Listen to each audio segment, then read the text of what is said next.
Kemudian dia memenuhi panggilan raja. Falamma qala ma'ahu wa taba ilaih. Ketika sudah di kamar berdua dengan raja tadi, wa taba ilaih, raja tadi mulai mau memeluknya, fawatabahu Dzunnuwas, maka Dzunnuwas lebih cepat menikamnya dengan pisau yang dia ambil dari kakinya. Fawaja'ahu hatta qatalah, maka ditikamnya sampai terbunuh raja tersebut.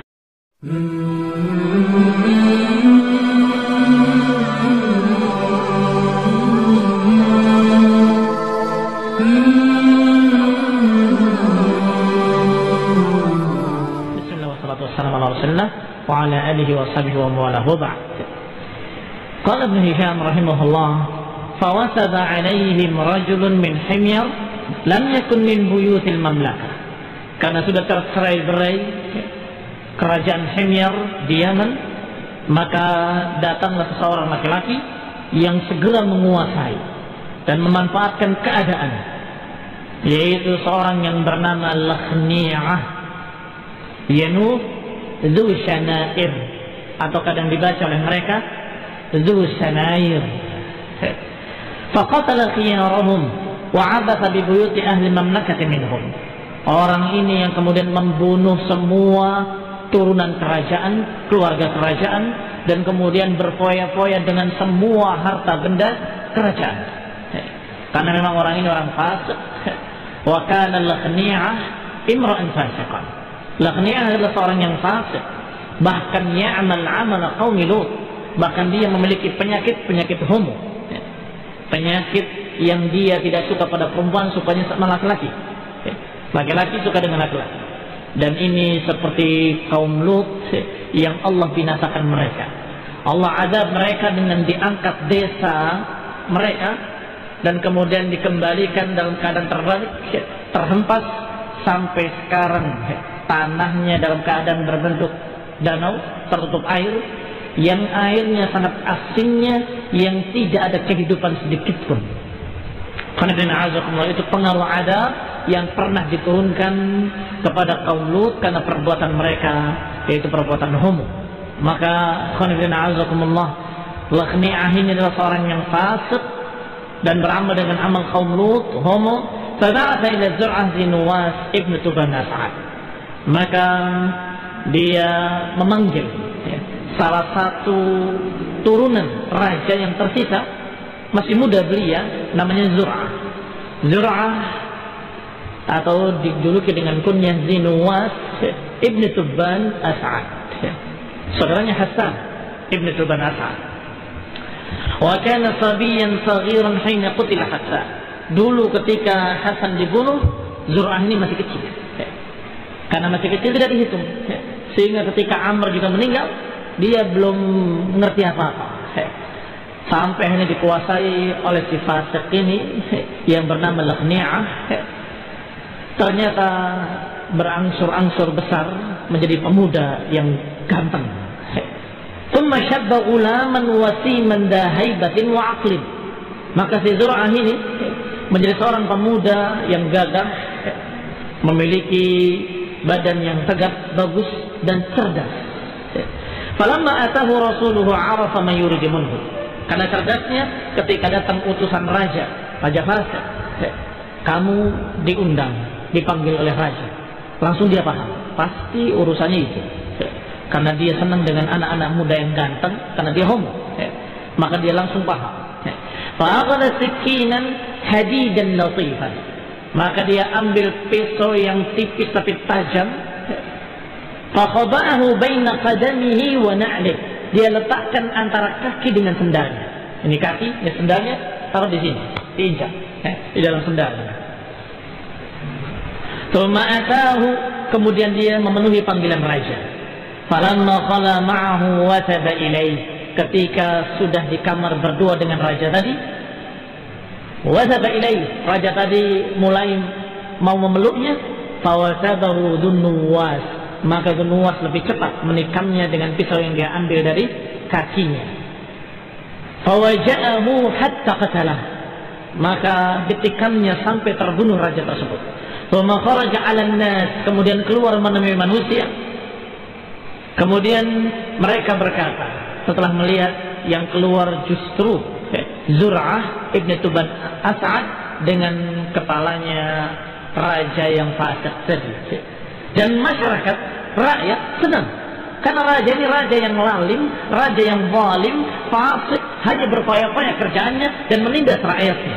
Sehingga ketika keluar pemuda tadi, dan memang dia yang berhak karena dia turunan raja yang telah lalu, dan dia adalah saudaranya Hasan dan Amr, keluar dengan membawa kepalanya Lakhni'ah.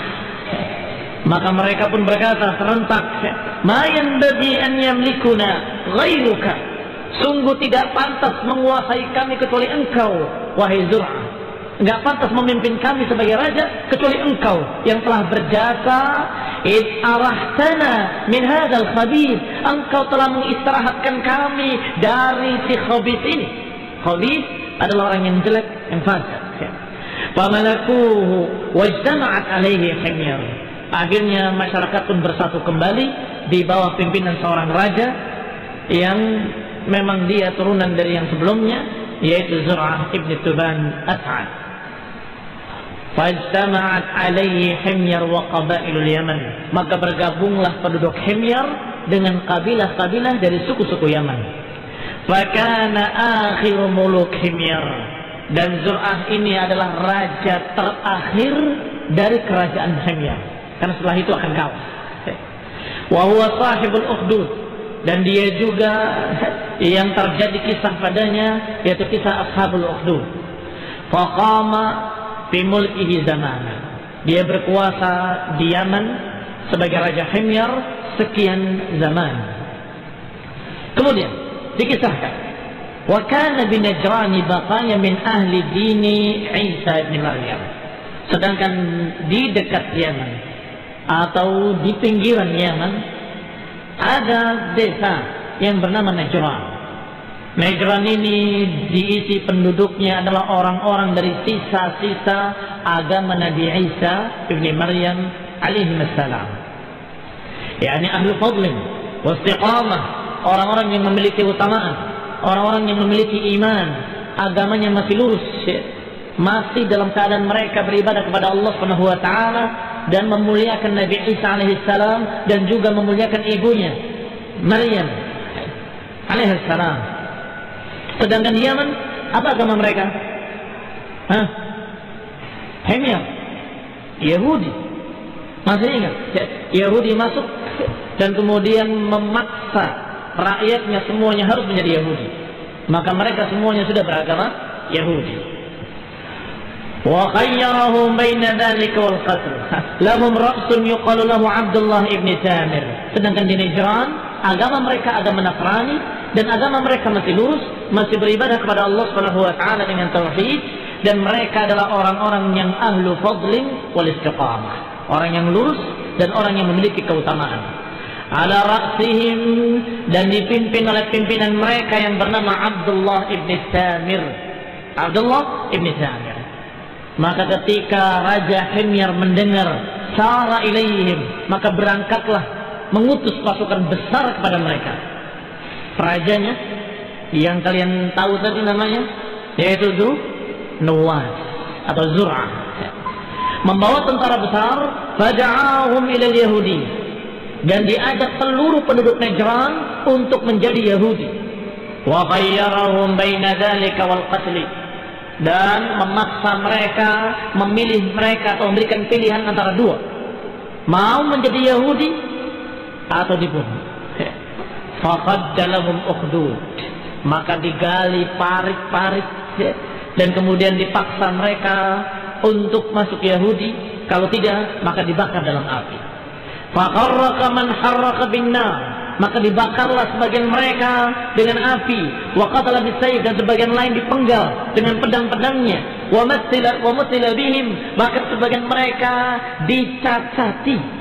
Ini bukan hanya dibunuh, tetapi dipotong tangannya, dipotong telinganya, dipotong hidungnya, hatta qutila minhum qariban min 20,000, hingga terbunuh di kalangan mereka hampir 20.000 orang, dibantai habis oleh pasukannya Nuwas. Fabidi Nuwas dzalika, wa junudihi anzalallahu ta'ala ala rasulih. Maka kisah inilah yang diisyaratkan oleh Allah Subhanahu wa taala, yang Allah turunkan wahyunya kepada nabi kita Nabi Muhammad sallallahu alaihi wa ala alihi wasallam. Allah katakan qutila ashabul ukhdud an-nari dzatil waqud idhum 'alaiha qu'ud. Kata Allah, celaka mereka para pemilik parit-parit yang mereka menyalakan api dan kemudian mereka duduk di sekitarnya dan kemudian mereka melakukan apa yang mereka lakukan terhadap orang-orang beriman. Kata Allah, dan Allah menyaksikan perbuatan-perbuatan mereka. Wa ma naqamu minhum illa an yu'minu billahil azizil hamid. Tidaklah mereka membantai orang-orang tersebut kecuali kalau orang-orang itu beriman kepada Allah Subhanahu wa taala. Kata Allah, tidaklah mereka membantai, membunuh, membakar, mencacati, memotong hidungnya, memotong tangannya, memotong telinganya. Semua itu mereka lakukan. Tidak ada kesalahan kaum Najran. Enggak ada kesalahan mereka kecuali mereka beriman kepada Allah Subhanahu wa taala dan tidak mau menyekutukannya dengan sesuatu apapun. Wa yuqalu kana fi man qatala Dzunnuwas Abdullah bin Samir. Dan dikisahkan pula di antara yang terbunuh adalah Abdullah bin Samir, pemimpin mereka. Ra'suhum wa imamuhum, pimpinan mereka dan imam mereka. Adapun di dalam Sirah Ibnu Hisham, ini kan tahdzib, ringkasan Sirah Ibnu Hisham. Di dalam Sirah Ibnu Hishamnya dibahas lebih panjang bahwa Abdullah bin Samir adalah seorang yang saleh dan dia setiap berbicara orang lain langsung mendengarnya dan memahaminya, langsung berubah. Karena pandainya dia dalam ilmu din dan bagusnya tutur katanya, bagusnya akhlaknya, sehingga setiap dimanapun dia berada selalu orang-orang kagum kepadanya. Maka setiap dia kemudian beribadah, maka orang-orang semua menyaksikannya. Karena merupakan perkara yang baru buat mereka. Karena tadinya dia sembunyi-sembunyi di daerah Himyar, dia tidak berani terang-terangan. Sehingga ketika dia berdagang dan sebagainya, mereka tidak tahu menahu kecuali akhlaknya. Ini orang hebat, orang yang jujur, orang yang terpercaya, orang yang lain dari orang lain. Maka ada seorang yang mengikutinya. Aku penasaran dengan orang itu. Ternyata ketika dia sampai di balik bukit, dia melihat dia sedang beribadah, berdiri, ruku dan sujud kepada Allah Subhanahu wa taala. Dia tunduk. Sampai ketika ada ular yang akan menekannya dari belakang, dia tetap dalam keadaan khusyuk. Maka orang yang ngintip tadi itulah yang kemudian bersegera turun dan menikam ular tadi. Jangan sampai orang ini mati. Baru kemudian terkejutlah dia. Ternyata ada orang lain di sana. Sampai diterangkan, agama apa yang kamu bawa? Kemudian dia masuk juga ke dalam keimanan seperti Abdullah bin Samir. Dan terus 2 orang, 3 orang, 4 orang, sampai mulai terkenal agamanya. Maka mulailah terdengar oleh raja dan kemudian didatangi seluruh Najran dan dibantai semuanya. Qutila ashabul ukhdud, celaka mereka para ashabul ukhdud. Wa aflat minhum, hanya saja ada yang afalat minhum, ada yang terlepas satu orang dari kaum Najran yang tidak terbunuh dan tidak masuk Yahudi. Selamat dia. Afalat min Sab'in, terlepas dari tawanan yang dijuluki dengan nama Daus Dzul'uluban. Namanya Daus Dzul'uluban. Dia berlari dengan kudanya ala farasin lahu fasalakar raml, dan dia menjalani jalan yang tidak biasa dijalani oleh mereka. Jadi di padang pasir, di padang batu, di gunung-gunung itu ada jalan yang biasa dilewati oleh musafir, ada jalan yang tidak biasa dilewati dan berisi batu-batu besar atau batu-batu kerikil besar yang disebut dengan ar-raml, dan biasanya lebih panas daripada tempat-tempat lain. Dan orang tadi lari dengan kudanya lewat sana. Fa'ajazahum, sehingga yang mengejarnya tidak mampu untuk mengikuti orang ini. Famadha ala wajhihi dzalika hatta ata Qaisar. Maka dia berlari sampai menemui Qaisar. Qaisar adalah julukan raja bagi Romawi. Beda dengan Kisra, julukan raja bagi Persia. Jadi bukan nama, tetapi julukan. Semua raja-raja Romawi dijuluki dengan Kaisar. Kaisar fulan, Kaisar fulan, Kaisar fulan. Sedangkan Persia, semua raja-raja dijuluki dengan Kisra.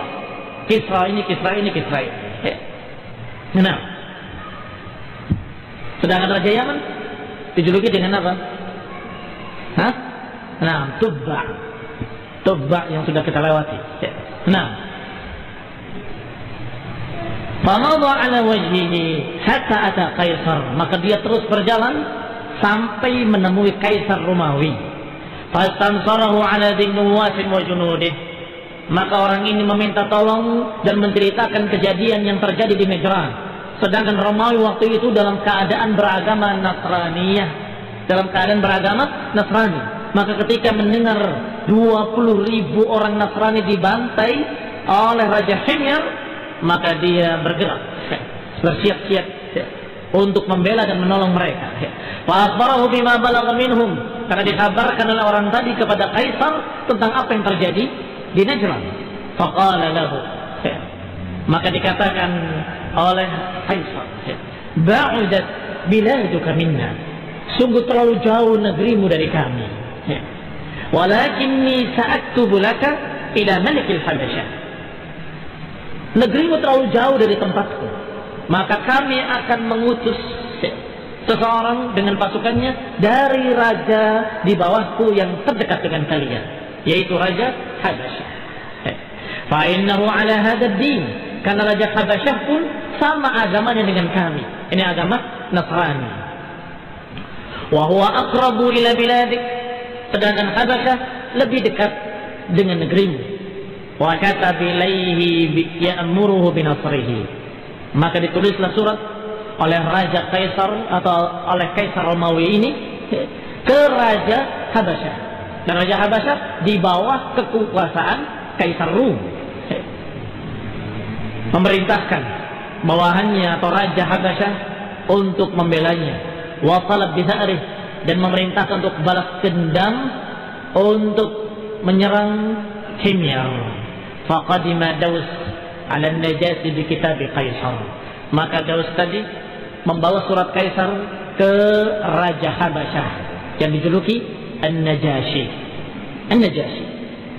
Faba'atha ma'ahu 70,000 min al-Habasyah, maka dari Habasyah diutus pasukan besar yang berjumlah 70.000 pasukan Nasrani dari Habasyah. Wa amarahum alaihim rajulan minhum, yang dipimpin oleh seseorang yang dijuluki dengan panggilan nama Aryab. Aryab. Wa ma'ahu fi junudihi, dan di pasukannya ada seorang pula yang memiliki kemampuan dan kehebatan dalam berperang, yang bernama Abraha al-Ashram. Berarti yang memimpin Aryab, tetapi dalam pasukannya ada seorang yang bernama Abraha. Wa rakiba Aryab al-bahra hatta nazala bi sahil al-Yaman, maka berangkatlah Aryab membawa pasukannya di pinggiran pantai Yaman. Wa ma'ahu Daus Dzul'ulban, yang bersamanya sebagai penunjuk jalan Daus Dzul'ulban. Siapa Daus? Yang terlepas dari pembantaian Najran, lari ke Kisra. Oleh Kisra disuruh bawa surat ke Najasi, dan oleh Najasi diputus sebagai penunjuk jalan untuk pasukannya yang dipimpin oleh Aryab. Nah, falamma iltaqaw hazama Dhinnuwas, dikatakan di sini wasara ilaihi Dhinnuwas fi Himyarin, maka berangkatlah Dhinnuwas dengan pasukan Himyar ketika mendengar ada pasukan Habasyah dengan pasukan besar, dengan tentaranya yang besar, maka Dhinnuwas juga mengerahkan tentaranya. Dan siapapun yang mentaatinya dari suku-suku Yaman, suku Yaman sukunya Arab, tetapi sudah dia taat kepada Dhinnuwas, maka ikut berangkat berperang bersama. Falammal taqaw, maka ketika bertemu dua pasukan besar, pasukan Himyar dengan Dhinnuwas dengan pasukan Habasyah yang dipimpin oleh Aryab, maka bertempurlah keduanya. Falamma taqaw hazama Dhinnuwas wa ashabuhu, maka ketika bertempur kalahlah Dhinnuwas dengan pasukannya. Berarti yang kalah adalah pasukan Himyar. Berarti yang menguasai di Yaman sekarang siapa? Hah? Nah, la yansuranna ardakumul Habash, kata si dukun kemarin. Kalian akan dikalahkan oleh Habash. Ini dimaksud Habash. Pasukan Habash. Falamma ra'a Dhunuwas ma nazala bihi wa biqaumihi wajjaha farasahu fil bahr. Maka Dhunuwas ketika melihat pasukannya kalah dan pasukannya pontang-panting berantakan, maka dia pun lari dengan kudanya sampai ke lautan. Tsumma darabahu fadakhala bihi faqada bihi dahdah al-bahr. Maka dia lari terus ke lautan dan kudanya sudah mulai tidak bisa berlari, masih dicambuk lagi untuk berlari ke tengah lautan. Hatta afdha bihi ila ghamrihi, sampai dia tenggelam bersama kudanya dalam lautan. Fa adkhalahu fi wa kana akhirul ahdi bihi, dan itulah akhir perjalanan Dhunuwas, bahkan akhir perjalanan Raja Himyar. Maka dengan matinya, bunuh dirinya orang ini, berakhir sudah kerajaan Himyar, berganti dengan kerajaan Habasyah.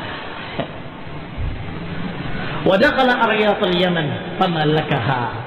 Maka pasukan Habasyah yang dibimbing oleh Aryat menguasai Yaman dan menjadi raja Yaman. Faqama Aryat bi ardil Yaman sinin fi sultani dzalik. Maka dia memimpin Yaman dan menjadi raja Yaman bertahun-tahun. Tsumma naza'ahu fi amril Habasyah bil Yaman Abraha. Maka pada suatu hari mulai diganggu kerajaannya oleh bawahannya yang bernama Abraha. Abrahat al-Habasyi hatta tafarraqat al-Habasyah 'alaiha. Mulai dihasut hingga sebagian tentaranya ikut Aryat dan sebagian tentara ikut Abraha. Fanhaza ila kulli wahidin minhuma ta'ifatun minhum. Maka mulai merapat masing-masing kelompok kepada pemimpinnya. Satu golongan mengikut kepada Aryat, satu golongan merapat kepada Abraha.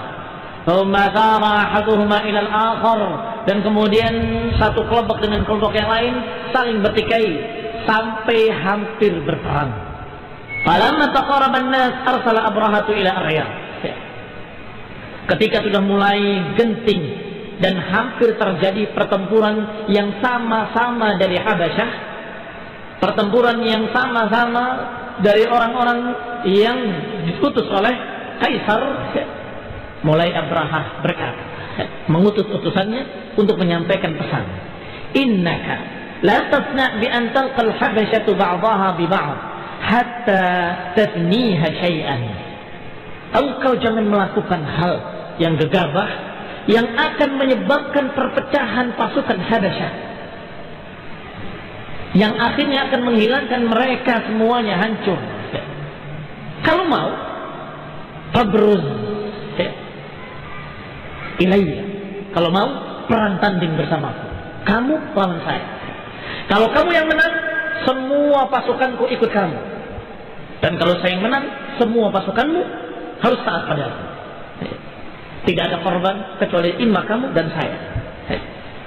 Ini ide dari Abraha agar tidak terbantai pasukan Habasyah sebagian dengan sebagian yang lain. Qala fa ayyuna asaba sahibahu ansarifu ilaihi junduh. Maka siapapun yang terbunuh dari kita berdua, maka tentaranya bergabung dengan yang menang. Fa arsala ilaihi Aryat. Maka Aryat membalas suratnya, membalas utusannya dengan jawaban, ansafta, engkau telah berkata bijak, usulanmu sangat bijaksana. Fa kharaja ilaihi Abraha wa kana rajulan qasiran lahiman. Maka terjadilah perang tanding antara dua orang ini, disaksikan dua pasukan tentara, pasukan tentaranya Aryat dan pasukan tentaranya Abraha. Dan di tengahnya Abraha dengan Aryat bertanding, dan Abraha adalah seorang yang pendek, gemuk. Lahim, lahim itu gemuk, banyak laham, banyak dagingnya, dan qasir, dia pendek. Wa kana dzadinin fil nasraniyah. Hanya saja dia lebih santri. Istilah mereka, mereka lebih beragama atau lebih beragama daripada Arya. Wa kharaja ilaihi Aryab wa kana rajulan jaminan 'aziman tawilan. Adapun Aryab mulai keluar dia dari pasukannya, siap untuk perang tanding dalam keadaan seorang yang tinggi, gagah. Wa fi yadihi harbatan lah, wa fi yadihi harbatun lah, dan di tangannya ada tombak yang dipegangnya. Wa qalaba Abraha ghulamun lahu yuqalu lahu Atwadah. Tetapi Abraha punya budak yang setia membelanya dan diletakkan di belakang. Kamu di belakang saya. Apa maksudnya? Yamna dhahrahu. Dia melindungi punggungnya, jangan sampai ada yang membunuh dari belakang. Kamu lindungi saya dari belakang. Farafa'a Aryab al-hirbah fadaraba Abraha. Maka mulailah perang tanding antara Aryab dengan Abraha, sampai ketika Aryab menikamkan tombaknya ke muka Abraha, yuridu yafuqahu, inginnya menombak. Yafuq itu yang ada tepat di atas kepala, ubun-ubun. Yurid yafuqahu, ingin menusuk ubun-ubunnya Abraha, karena Abraha pendek. Maka dia yang tinggi sangat mudah untuk menikamkan tombaknya ke ubun-ubunnya Abraha. Fawaqatil hirbatu ala jabhatihi, tapi Abraham menghindar sehingga terkena hanya mukanya Abraha. Fasyaramat hajibahu wa anfahu, maka robeklah dari mulai alisnya sampai hidungnya, sampai dekat matanya, sampai dua bibirnya. Dan ini dalam bahasa Arab disebut ashram. Jadi kalau tadi kita menyebutkan nama Abraha al-Ashram, sesungguhnya namanya Abraha al-Ashram itu julukan. Apa ashram? Yang robek dari ujung kepala sampai ke bibirnya, sampai mukanya, robek begitu.